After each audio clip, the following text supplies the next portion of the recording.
Hello everyone and welcome back to my channel. If you're new here, welcome. My name is Tanya. I make videos on holistic health and wellness. So if you are into that, be sure to like this video and subscribe so you don't miss any future videos. Today's video is a 5-day paleo-friendly meal prep, and the recipes will not only be gluten-free and dairy-free, but they will also be gut health friendly.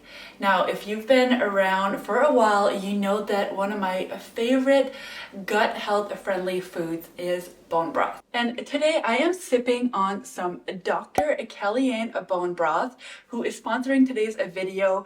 This is a powdered bone broth that all you have to do is mix with water and you have yourself a delicious, nourishing cup of bone broth.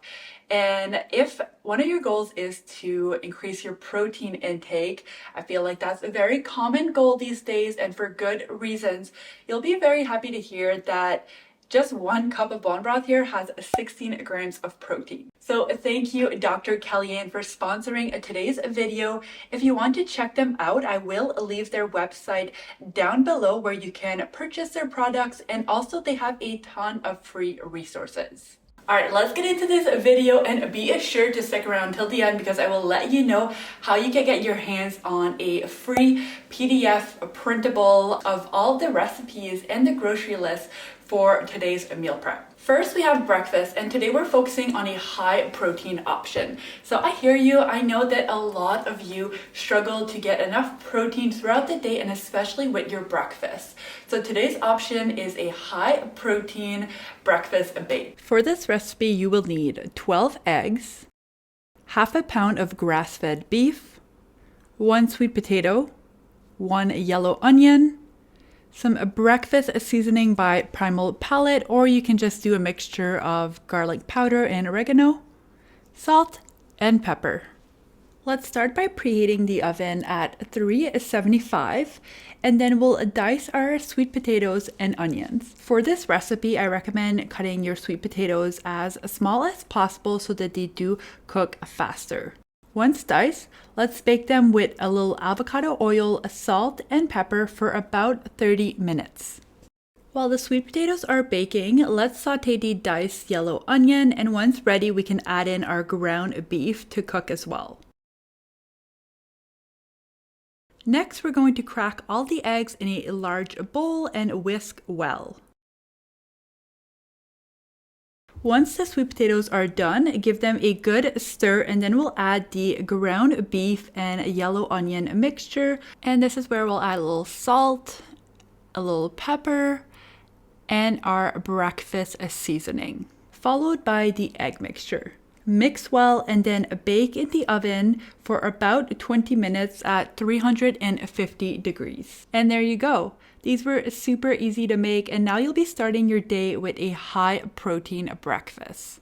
Next up, we have a lunch. We're creating 2 variations of this recipe so that it's easy to prep, but you also have some variety throughout the week. We're making some crispy salmon bowls.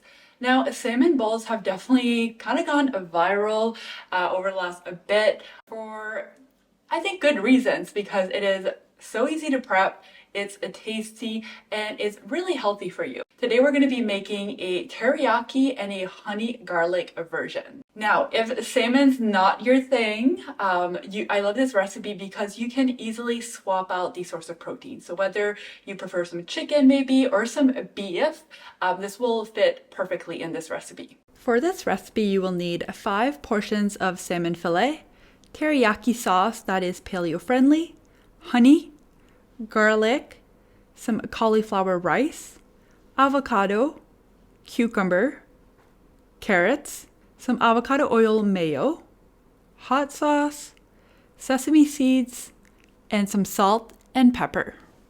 Let's start off by slicing our salmon fillets in cubes. I went with 170 grams per portion, which is technically a portion and a half. If you eat smaller portions, you could simply do like 115. Here I use a scale, but if you do not have one, you can totally eyeball this as well. Once you've done that, we'll place 3 portions in one bowl and 2 in another.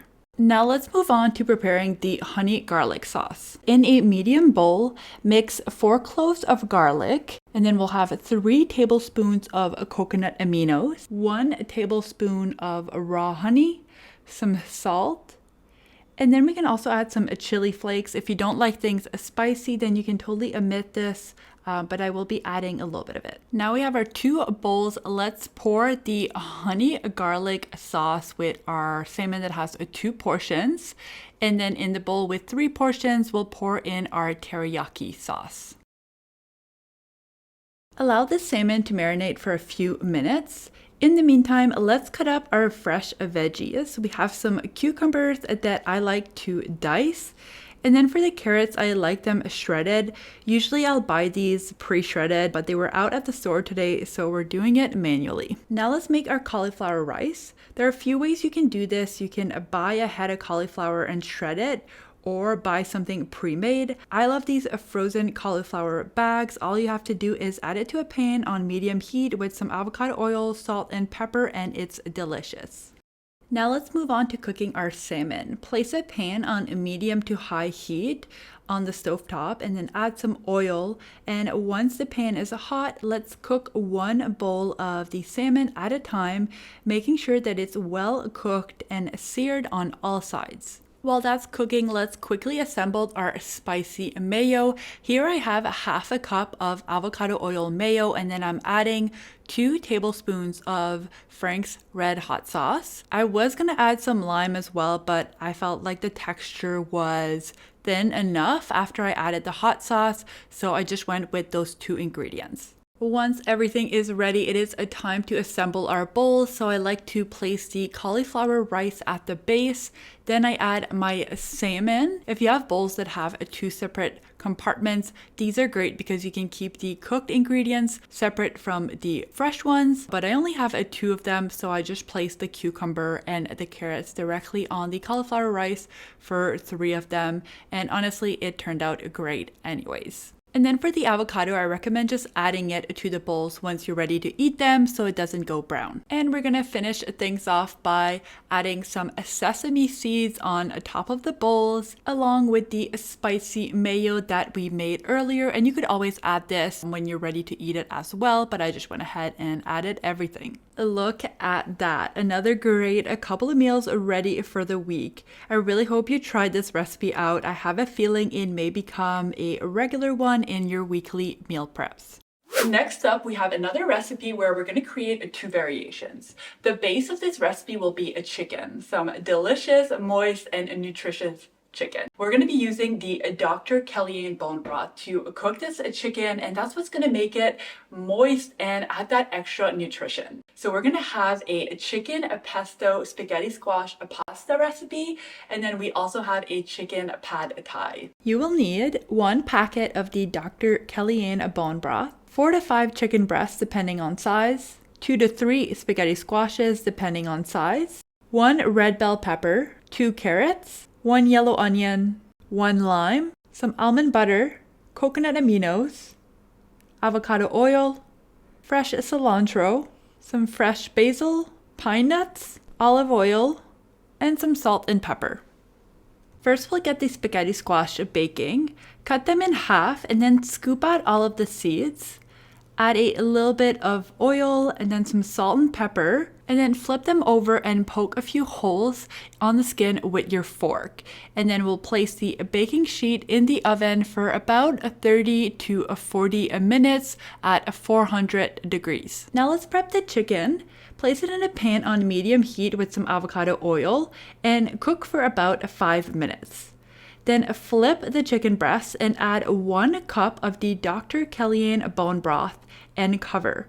Let this cook for about 8 to 12 minutes or until the internal temperature has reached 165 degrees. Now let's start working on the pad thai. We can finally dice our garlic and our onion, and then for the red bell pepper, I like to do some thin slices, and the same for the carrots. So you want to make sure that your slices are thin enough so that it cooks through. Then place a pan on medium heat with some oil, add the garlic and onion, let that saute for a bit, and then we'll add the carrots and red bell pepper, and then I like to cover this and let it cook for a little while. By now your chicken should be ready, so you can go ahead and shred it with 2 forks and then set it aside. And next up, the spaghetti squash should be ready. You can take it out of the oven and let it cool down for a bit because it does get quite hot.